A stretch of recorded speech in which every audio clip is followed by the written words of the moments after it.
नमस्कार दोस्तों, मैं रविशेखर कुमार अपने एजुकेशनल चैनल जीएस सब्सक्राइबर पर एक बार पुनः आपका स्वागत करता हूं। दोस्तों, आज हमने करंट अफेयर्स का 8वां सेट आपके लिए तैयार किया है, जिसमें हमने टोटल 25 प्रश्नों को रखा है। इसमें से सभी सवाल आपके लिए काफ़ी महत्वपूर्ण हैं और 2022 में जो भी एग्ज़ाम होंगे उसमें कुछ न कुछ सवाल आपको यहाँ से देखने के लिए मिल सकते हैं। साथ ही साथ यह बीपीएससी जो 67वीं पीटी अप्रैल में होने वाला है वहाँ भी आपको दिखेगा, और यह 26 दिसंबर को एसआई का जो एग्ज़ाम, बिहार दरोगा का जो एग्ज़ाम होने के लिए जा रहा है, वहाँ भी इसमें से कुछ सवाल आपको देखने के लिए मिलेंगे। तो आइए हम लोग 8वां सेट के अंतर्गत अपने प्रथम सवाल को देखते हैं। हमारा पहला सवाल है, star gazing the players in my life पुस्तक के लेखक कौन हैं? दोस्तों, एक बार पुनः सुनेंगे। Star gazing the players in my life पुस्तक के लेखक कौन हैं? तो दोस्तों, इस पुस्तक के लेखक रवि शास्त्री हैं, जो वर्तमान में भारतीय क्रिकेट से जुड़े हुए हैं और भारतीय क्रिकेट के कोच भी हैं। दूसरा सवाल है, माउंट एवरेस्ट पर सर्वाधिक बार चढ़ने का रिकॉर्ड किसने बनाया? तो दोस्तों, यह कारनामा कामी रीटा शेरपा के द्वारा किया गया। यह अब तक 25 बार माउंट एवरेस्ट को फतह कर चुकी हैं, यानी कि इन्होंने अब तक 25 बार माउंट एवरेस्ट पर चढ़े हैं और इनका संबंध नेपाल से है। यह सवाल आप ध्यान में रखेंगे, यह सवाल आपको रेलवे जरूर पूछेगा। उसके बाद तीसरा सवाल को हम देखने के लिए जा रहे हैं कि किस राज्य सरकार ने अस्पताल में बेड की ऑनलाइन बुकिंग के लिए अमृत वाहिनी ऐप लॉन्च किया है? दोस्तों, यह कारनामा झारखंड सरकार के द्वारा किया गया है। निश्चित रूप से इसमें आम लोगों की सहभागिता ज़्यादा होगी, आम लोग ज़्यादा सीट को पकड़ पाएंगे, पैसे की बातें इसमें नहीं होगी। यानी कि झारखंड सरकार ने यह एक अच्छा प्रयास किया है कि लोग अपना ऑनलाइन भी अपने बेड का बुकिंग कर सकते हैं। एक बार पुनः देखेंगे, किस राज्य सरकार ने अस्पताल में बेड की ऑनलाइन बुकिंग के लिए अमृत वाहिनी ऐप लॉन्च किया है? दोस्तों, यहाँ सीधा सीधा सवाल आपसे यह भी पूछा जा सकता है कि अमृत वाहिनी ऐप किससे संबंधित है? तो यहाँ पर आपका जवाब होगा कि अमृत वाहिनी ऐप झारखंड के लोग अपने लिए अस्पताल में बेड बुकिंग कराने के लिए कर सकते हैं, या अमृत वाहिनी ऐप झारखंड सरकार के द्वारा लॉन्च किया गया है। चौथा सवाल है, अंतरराष्ट्रीय अजय स्वर्ण पदक सम्मान से किन्हें सम्मानित किया गया है? तो दोस्तों, यह सम्मान डॉक्टर रमेश पोखरियाल निशंक को दिया गया था, जो भारत के शिक्षा मंत्री रह चुके हैं। हालांकि वर्तमान में भारत के शिक्षा मंत्री धर्मेंद्र प्रधान जी हैं। एक बार पुनः हम देखते हैं, अंतर्राष्ट्रीय अजय स्वर्ण पदक सम्मान से किन्हें सम्मानित किया गया? तब रमेश पोखरियाल जी को सम्मानित किया गया है, और यह सम्मान वैश्विक महर्षि महेश योगी संगठन द्वारा उन्हें दिया गया है। हमारा पांचवा सवाल है, सीबीआई के नए निदेशक किन्हें बनाया गया है? तो यह सुबोध जायसवाल जी को बनाया गया है। दोस्तों, रेलवे आपको यहाँ से सवाल पूछ सकता है, यह दरोगा के परीक्षा व्यू से भी काफ़ी इंपॉर्टेंट सवाल है। एक बार पुनः देखेंगे, सीबीआई के नए निदेशक किन्हें बनाया गया है? तो सुबोध जायसवाल जी को बनाया गया है। छठा सवाल हम लोग देख रहे हैं, हाल ही में किस अफ्रीकी देश में सेना द्वारा तख्ता पलट किया गया है? दोस्तों, हाल ही में किस अफ्रीकी देश में सेना द्वारा तख्ता पलट किया गया है? तो यह काम माली में किया गया है, जो एक अफ्रीकी देश है। दोस्तों, जहां भी कुछ विशेष प्रकार का कार्य होता है, परीक्षा में ऐसा देखा जाता है कि वहां से संबंधित आपको राजधानी पूछ लिए जाते हैं। इसलिए आप ध्यान में रखेंगे कि माली की राजधानी बमाको है। नेक्स्ट सवाल हम लोग देख रहे हैं, हाल ही में मुक्त व्यापार समझौता RCEP को लागू करने वाला विश्व का प्रथम देश कौन है? तो दोस्तों सिंगापुर है। कौन है? तो सिंगापुर है। बहुत महत्वपूर्ण सवाल है, यह प्रत्येक एग्जाम का फेवरेट सवाल होगा, यहाँ से सवाल आपसे पूछे जाएंगे। एक चीज मैं और आपको बता दूं कि RCEP का full form regional comprehensive economic partnership होता है। एक बार पुनः हम लोग देखते हैं, हाल ही में मुक्त व्यापार समझौता RCEP को लागू करने वाला विश्व का प्रथम देश कौन है? तो दोस्तों वह सिंगापुर है। नेक्स्ट सवाल है, भारतीय रेलवे द्वारा पहली ऑक्सीजन एक्सप्रेस कहां से कहां तक चलाई गई? तो दोस्तों यह मुंबई से विशाखापट्टनम चलाई गई है। आप आंख मूंद करके याद रखिए कि यह सवाल रेलवे हाथों हाथ उठाएगा। जितने भी बोर्ड के एग्जाम होंगे वहां पर यह सवाल आपको देखने के लिए मिलेगा। साथ ही साथ यह अन्य परीक्षाओं के लिए भी उपयोगी सवाल है। 9 नंबर का सवाल है, बरून युद्धाभ्यास 2021 फ्रांस और भारत के सेना के बीच संपन्न हुआ है। इसमें दोनों देशों की कौन सी सेना ने भाग लिया? तो दोस्तों इसमें नौसैनिक ने भाग लिया है। अगर यहाँ पर थोड़ा सा आप ध्यान में रखेंगे तो अगर आप भूल भी जाएंगे तो निश्चित रूप से आपको ध्यान में रहेगा। तो क्या ध्यान में रखना है? तो बरून को याद रखना है। यहाँ पर आपको बरून को याद रखना है। क्यों रखना है? तो मैं आपको बता दूं, भारतीय धर्म ग्रंथों में अगर आप देखेंगे तो उसमें वरुण देवता का जिक्र किया गया है, जो जल के देवता हैं, पानी के देवता हैं, जो जल के देवता हैं और पानी के देवता हैं। तो याद रखिए कि यह वरुण युद्ध अभ्यास जो होता है उसमें 9 सैनिक भाग लेते हैं। यानी जल में जो युद्ध अभ्यास होगा निश्चित रूप से 99% उम्मीद रखिए कि इसमें नौसेना ही भाग लेगी। और निश्चित रूप से यह वरुण युद्ध अभ्यास 2021 जो हुआ है उसमें भारत की नौसेना और फ्रांस की नौसेना ने भाग लिया है। कभी कभी यह सवाल ऐसे भी पूछा जाता है कि वरुण युद्ध अभ्यास किन 2 देशों के बीच हुआ है? तो वह भारत और फ्रांस के बीच हुआ है। उसके बाद यह भी सवाल आ सकते हैं कि वरुण युद्ध अभ्यास भारत और फ्रांस के बीच हुआ है, इसमें कौन सी सेना ने भाग लिया है? इसमें नौसेना ने भाग लिया है।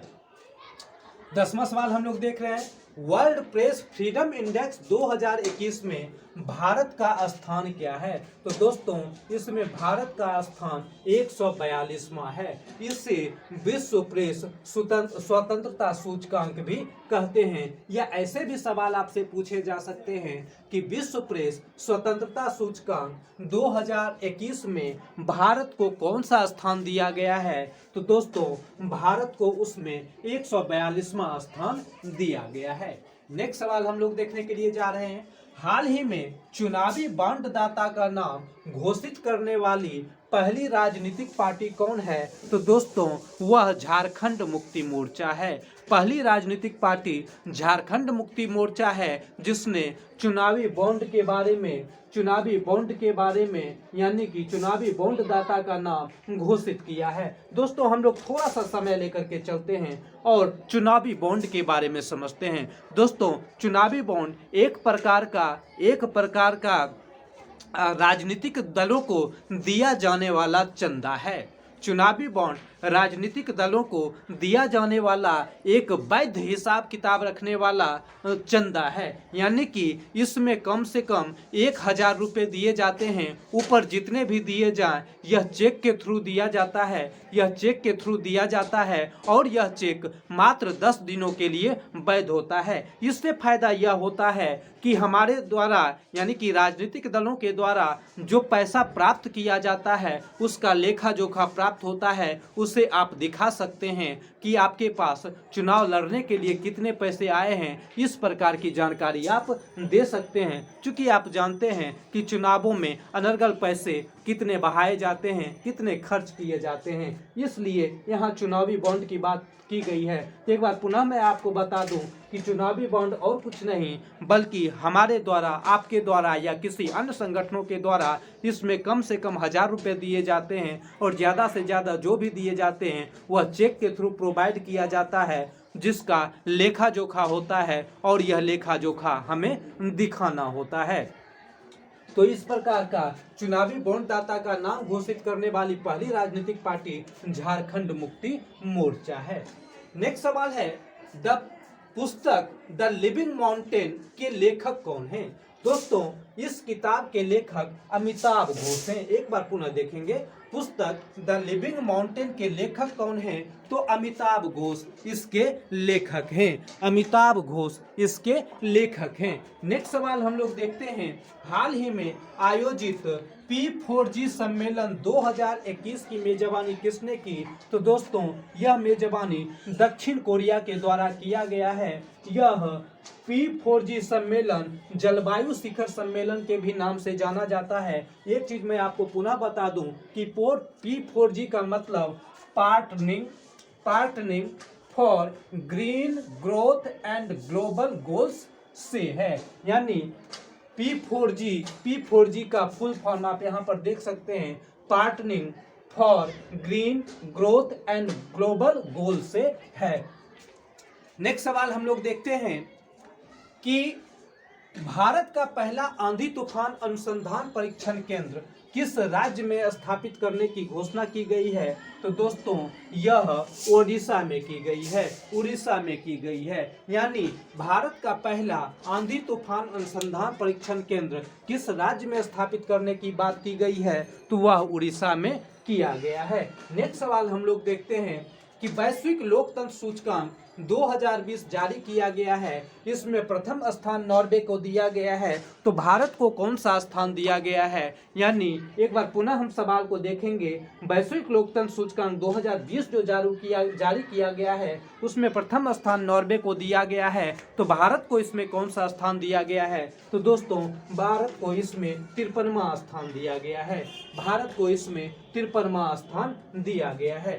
16वां सवाल हम लोग 16वां देख रहे हैं, ई पंचायत पुरस्कार 2021 के तहत किस राज्य को प्रथम स्थान प्राप्त हुआ है? तो दोस्तों, यह उत्तर प्रदेश को प्रथम स्थान प्राप्त हुआ है। उत्तर प्रदेश को प्रथम स्थान प्राप्त हुआ है। नेक्स्ट सवाल है, भारत का पहला ट्रांसजेंडर कम्युनिटी डेस्क किस राज्य में खोला गया है? तो दोस्तों, यह तेलंगाना में खोला गया है। यह कहाँ खोला गया है? तो यह तेलंगाना में खोला गया है। उसके बाद देखते हैं, हाल ही में टीबी मुक्त घोषित होने वाला प्रथम राज्य या केंद्र शासित प्रदेश कौन है? तो दोस्तों, वह प्रथम राज्य या केंद्र शासित प्रदेश लक्षद्वीप है। हाल ही में इसे टीबी मुक्त घोषित किया गया है। एक चीज मैं आपको और बता दूं कि भारत सरकार ने भारत को टीबी मुक्त करने का लक्ष्य 2025 तक रखा है। इसे भी आप ध्यान में रखेंगे कि भारत सरकार ने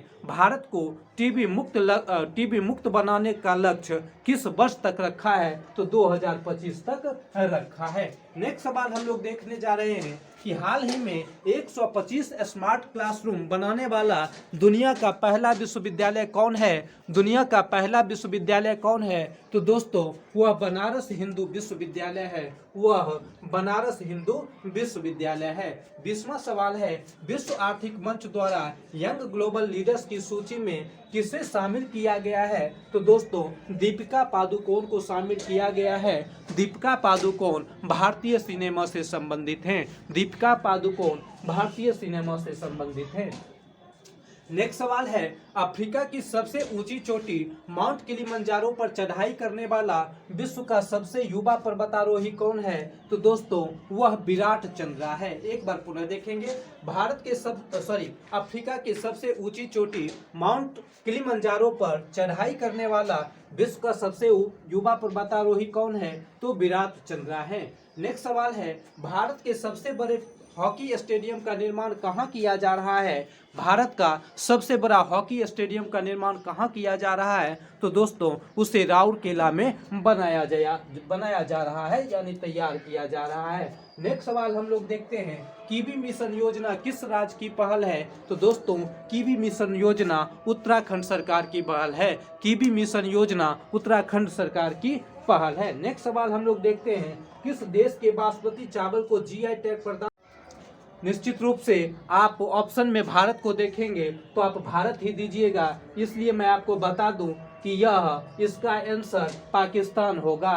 यानी किस देश के बासमती चावल को जीआई टैग प्रदान किया गया है? तो दोस्तों पाकिस्तान के बासमती चावल को जीआई टैग प्रदान किया गया है। लास्ट सवाल हम लोग 25वां सवाल को देखने के लिए जा रहे हैं। आईसीसी द्वारा जारी वनडे रैंकिंग में किस क्रिकेटर को प्रथम स्थान दिया गया है? तो दोस्तों पाकिस्तानी क्रिकेटर बाबर आजम को प्रथम स्थान दिया गया है। इससे पहले भारतीय क्रिकेटर विराट कोहली को यह स्थान प्राप्त था, लेकिन अब कोहली कुछ पीछे छूट गए हैं और इनके स्थान पर यानी आईसीसी द्वारा जारी वनडे रैंकिंग में प्रथम स्थान जो प्राप्त किया है पाकिस्तानी खिलाड़ी बाबर आजम यानी पाकिस्तानी क्रिकेटर बाबर आजम प्रथम स्थान पर आ गए हैं। दोस्तों आशा करते हैं कि यह सवाल आपको अच्छा लगा होगा और यहाँ से सवाल आपको प्रत्येक परीक्षा में भी दिखेंगे। जब आप एग्जाम दे के आएंगे तो निश्चित रूप से आप बताएंगे कि आपको कितने सवाल यहाँ से मिले हैं। तो यहाँ से आपको बहुत सारे सवाल देखने के लिए मिलेंगे। दोस्तों अगर हमारा यह प्रयास आपको अच्छा लग रहा है तो निश्चित रूप से आप हमारे एजुकेशनल चैनल जीएस सब्सक्राइबर को सब्सक्राइब करें, दोस्तों के साथ शेयर करें, कमेंट करें। Thank you.